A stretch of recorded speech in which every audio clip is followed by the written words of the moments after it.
Hello दोस्तों, आज के इस वीडियो में हम क्लास नाइन्थ के चैप्टर नंबर फर्स्ट को स्टार्ट करने वाले हैं। तो इस वीडियो में हम इस चैप्टर नंबर फर्स्ट के बेसिक कंसेप्ट को क्लियर करने की कोशिश करेंगे। तो बने रहिए मेरे साथ शुरू से लेकर एंड तक, ताकि हर इससे रिलेटेड एक एक कंसेप्ट को आप क्लियरली समझ पाए। तो चलिए स्टार्ट करते हैं। जैसा कि हमारे चैप्टर का नेम है नंबर सिस्टम या संख्या पद्धति। तो नंबर सिस्टम आखिर होता क्या है?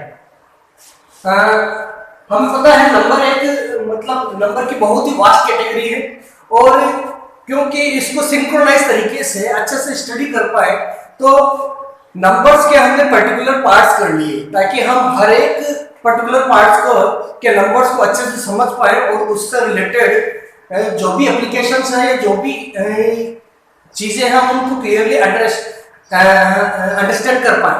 तो सबसे पहले हम स्टार्ट करना चाहेंगे कि नंबर्स के टाइप्स क्या होते हैं। तो हमारे जो नंबर्स हैं, टाइप्स ऑफ नंबर्स में स्टार्ट करते हैं। सबसे पहले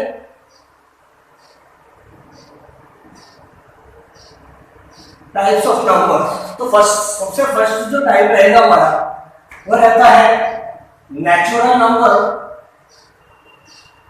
नेचुरल नंबर जिसको कि हम n से रिप्रेजेंट करते हैं, और हिंदी में इसी को ही हम क्या बोलते हैं?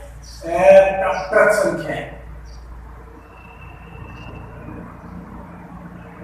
हिंदी में इसी को ही हम प्राकृत संख्याएं कहते हैं। तो नेचुरल नंबर या प्राकृत संख्याएं किसे कहते हैं? तो all counting numbers are said to be natural number. मतलब जो भी हमारी जो गिनती के जो नंबर है? अब हमें पता है काउंटिंग कहां से स्टार्ट होती है, गिनती कहां से स्टार्ट होती है? 1 से, ना कि 0 से। तो 1 से लेके इनफाइनाइट तक, असंख्य तक जाने वाले सारे नंबर्स को हम क्या बोल सकते हैं? नेचुरल नंबर बोल सकते हैं। मतलब ऑल काउंटिंग नंबर। अब ऑल काउंटिंग नंबर हमें पता है 1 2 3 से स्टार्ट होके इनफाइनाइट तक, असंख्य तक जाते हैं। हमें पता नहीं कहां ये हमारी काउंटिंग कहां एंड होती है। तो यह जो सेट ऑफ नंबर्स है ये हमारा नेचुरल नंबर या प्राकृत संख्या कहलाएगी। इसी तरह से सेकंड पॉइंट में बढ़ते हैं सेकंड टाइप पे, जिसको कि हम होल नंबर बोलते हैं, और इसको W से रिप्रेजेंट करते हैं, और हिंदी में इसको पूर्ण संख्या बोलते हैं। अब हमारा समझने वाली बात यह है कि जो हमारा नेचुरल नंबर का जो ग्रुप था, अगर उस पूरे ग्रुप में केवल 0 और ऐड कर दें, मतलब 0 प्लस नेचुरल नंबर, तो ये जो नया सेट बना है इसी को ही हम क्या बोलेंगे? होल नंबर बोलेंगे। मतलब 0 1 2 3 से लेके इनफाइनाइट तक जाने वाले पूरे नंबरों का जो ग्रुप होगा उसी को ही हम पूर्ण संख्या या होल नंबर कहेंगे। आगे बढ़ते हैं। थर्ड पॉइंट रहेगा हमारा इंटीजर नंबर, और इसको हम Z से रिप्रेजेंट करते हैं, और हिंदी में इनको पूर्णांक संख्याएं कहते हैं। तो हम वन बाय वन आगे की स्टेप में चलते जा रहे हैं। अब अगर हम जो हमारा मैच है, हमारा होल नंबर का जो पार्ट था, होल नंबर वाला जो ग्रुप था, उसमें अगर इनके नेगेटिव पार्ट्स मतलब माइनस वाला पार्ट्स और ऐड कर दे, तो इस तरह से जो पूरा ग्रुप नया ग्रुप बना है इसी को हम क्या बोलेंगे? इंटीजर नंबर बोलेंगे। मतलब अभी तक हम बात कर रहे थे होल नंबर की, जो 0 से लेके 1 2 3 से लेके असंख्य तक बढ़ रहे थे। अब हमने क्या कहा कि अगर हमें इंटीजर नंबर्स का पूरा ग्रुप चाहिए तो आपको इन्हीं नंबर के नेगेटिव नंबर बस माइनस का चिन्ह लगा करके, मतलब 0 के अगर लेफ्ट हैंड साइड जाएंगे -1 -2 -3 से लेके इधर तक इनफाइनाइट तक, इनफाइनाइट तक, जो ये पूरा नंबरों का जो सेट होगा इसी को ही हम क्या बोलेंगे? इंटीजर नंबर या पूर्णांक संख्या कहते हैं। चलिए एक और स्टेप आगे बढ़ते हैं। अब बात करते हैं हम रैशनल नंबर की, जो कि इसको क्यों से डिनोट करते हैं?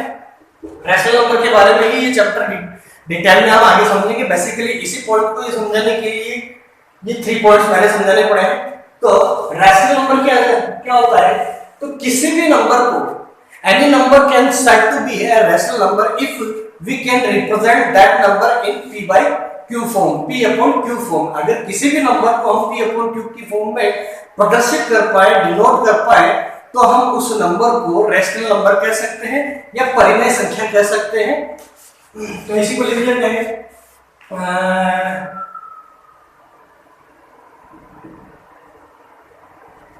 all numbers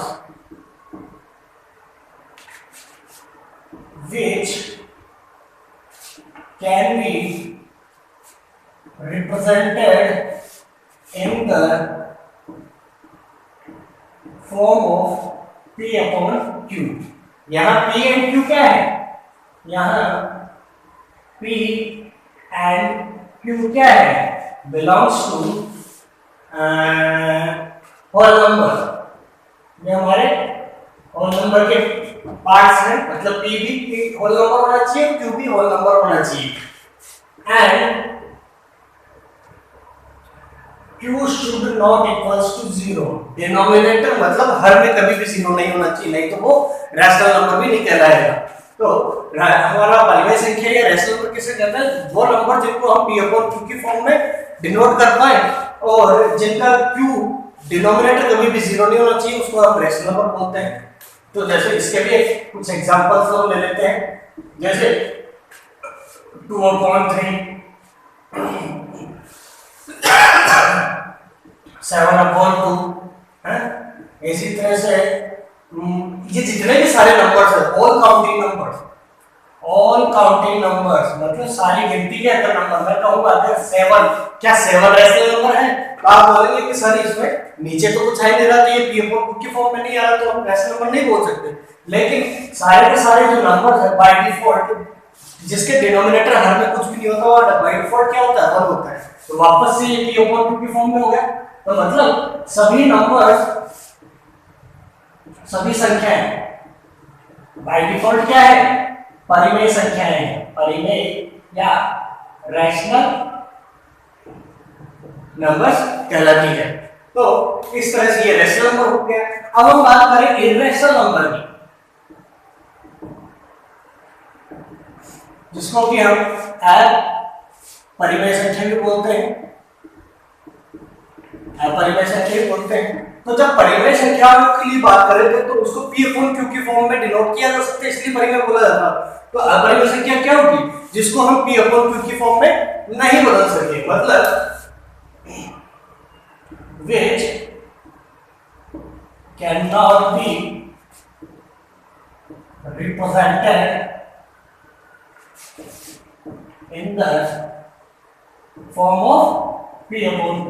तो जिसको हम p upon q की फॉर्म में नहीं डिनोट कर सके उसको हम अपरिमेय संख्या बोलेंगे या अपरिमेय या फिर इर्रेशनल नंबर बोलेंगे। तो कुछ एग्जांपल लेते हैं, जैसे सारे जो स्क्वायर रूट वाली वैल्यूज है, √2, √3, √5 है, √11, तो ये सारे के सारे क्या है? इर्रेशनल नंबर, क्योंकि हम इनको p upon q की फॉर्म में डिनोट नहीं कर सकते। तो आई थिंक क्लियर हो गया होंगे ये मेन टाइप्स थे। तो अब कुछ एक और बेसिक कांसेप्ट की बात कर लेते हैं। हमने सबसे पहले बात की थी नेचुरल नंबर की, है ना, इसके बाद में बात की होल नंबर की, इसके बारे में बात की इंटीजर नंबर की, और इसके बाद बात की रैशनल नंबर की। तो हम देख पा रहे हैं कि हम अंदर से बाहर के ग्रुप की तरफ बढ़ते गए हैं। तो अगर आप इस सर्कल को समझना चाहें तो आपको ये तो पता है कि जैसे अगर मैं बड़े वाले सर्कल की बात करूंगा तो इसमें ये तीनों ही सर्कल अंदर आ रहे हैं, तो मतलब इस बाहर वाले सर्कल के अंदर ये तीनों ही गुण विद्यमान होंगे, इसके अंदर ये तीनों ही प्रॉपर्टी पाई जाएगी। मतलब मैं ये कह सकता हूं कि मतलब रैशनल नंबर कि मैं कह सकता हूं कि सभी की सभी इंटीजर, सभी के सभी होल नंबर और सभी के सभी नेचुरल नंबर रैशनल नंबर तो होंगे, बट सारे के सारे रैशनल नंबर ना तो इंटीजर ना तो नेचुरल नंबर होंगे, ना होल नंबर होंगे, ना इंटीजर नंबर होंगे।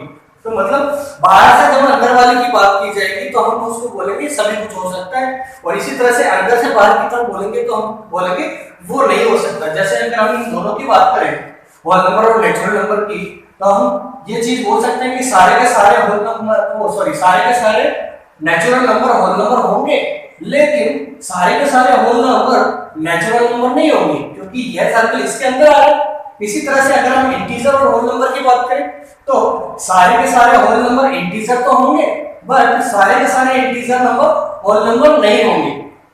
तो आप देख पा रहे हैं, अगर इस सर्कल के, क्योंकि आपके एक्सरसाइज में इससे रिलेटेड क्वेश्चंस भी आए हैं, तो आप इसको लर्न करने के अकॉर्डिंग इस तरह से कर सकते हैं ताकि आपके दिमाग में कुछ भी कंफ्यूजन ना रहे।